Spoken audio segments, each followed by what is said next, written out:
datang di Mata Militer Ngapa, tempatnya info dunia dan Indonesia, dan yang panas-panas tentang militer. Seruput kopi dulu, Lur.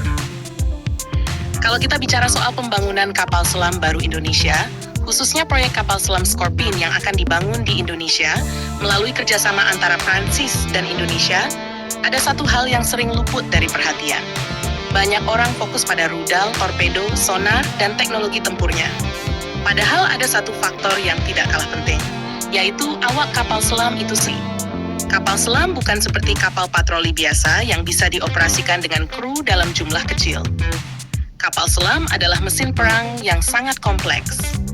Di dalam ruang yang sempit, puluhan personel harus bekerja selama berminggu-minggu, bahkan berbulan-bulan di bawah laut tanpa melihat sinar matahari. Scorpene sendiri termasuk kapal selam modern yang membutuhkan awak terlatih dalam berbagai bidang. Mulai dari operator sonar, teknisi mesin, ahli persenjataan, navigator, operator komunikasi, hingga perwira tempur yang mengendalikan seluruh operasi kapal. Artinya, ketika Indonesia membangun 2 kapal selam Scorpene, kebutuhan personel juga akan meningkat.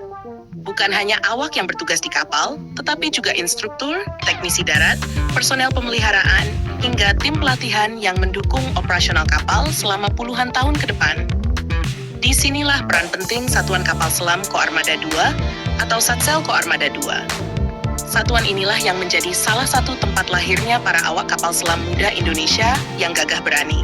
Mereka menjalani pelatihan yang tidak mudah, mulai dari penguasaan sistem kapal, prosedur keselamatan, navigasi bawah laut, hingga simulasi kondisi darurat yang menguras fisik dan mental. Menjadi awak kapal selam bukan pekerjaan biasa.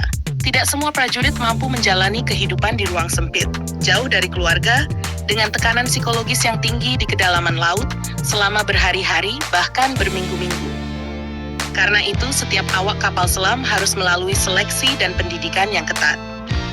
Kalau satu kapal selam membutuhkan puluhan awak, maka 2 kapal saja sudah memerlukan ratusan personel yang harus dipersiapkan. Dan itu belum termasuk sistem rotasi. Awak kapal selam tidak bisa terus-menerus berada di laut.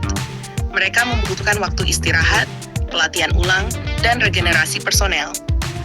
Karena itu, pembangunan kapal selam sebenarnya bukan sekadar membeli atau membuat kapal.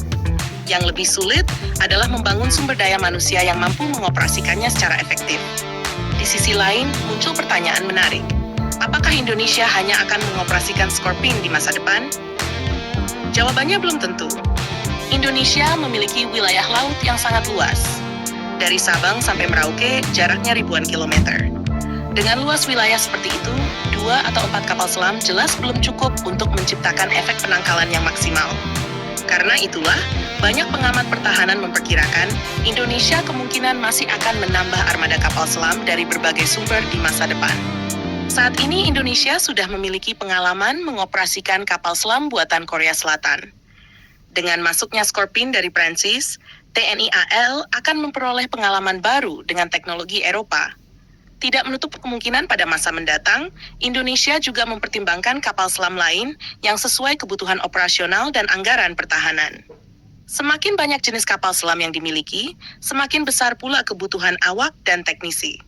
Setiap kelas kapal memiliki sistem yang berbeda, sonar berbeda, komputer tempur berbeda, prosedur perawatan berbeda, bahkan cara pengoperasian senjatanya pun bisa berbeda.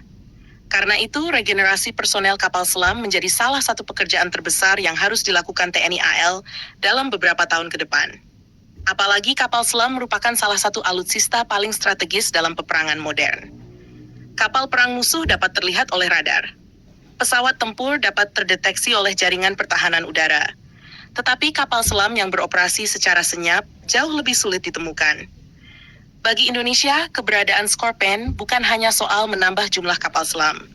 Lebih dari itu, proyek ini menjadi kesempatan untuk membangun industri pertahanan nasional, meningkatkan kemampuan teknisi dalam negeri, dan mencetak generasi baru awak kapal selam Indonesia yang siap menjaga lautan Nusantara dari kedalaman yang tidak terlihat mata. Jika program ini berjalan lancar, Indonesia akan memiliki fondasi yang lebih kuat untuk memperbesar armada kapal selam pada masa mendatang. Karena dalam dunia peperangan laut modern, kapal selam sering disebut sebagai salah satu senjata paling menakutkan. Musuh bisa mengetahui sebuah kapal perang sedang berlayar. Musuh bisa melihat pesawat tempur yang terbang di udara.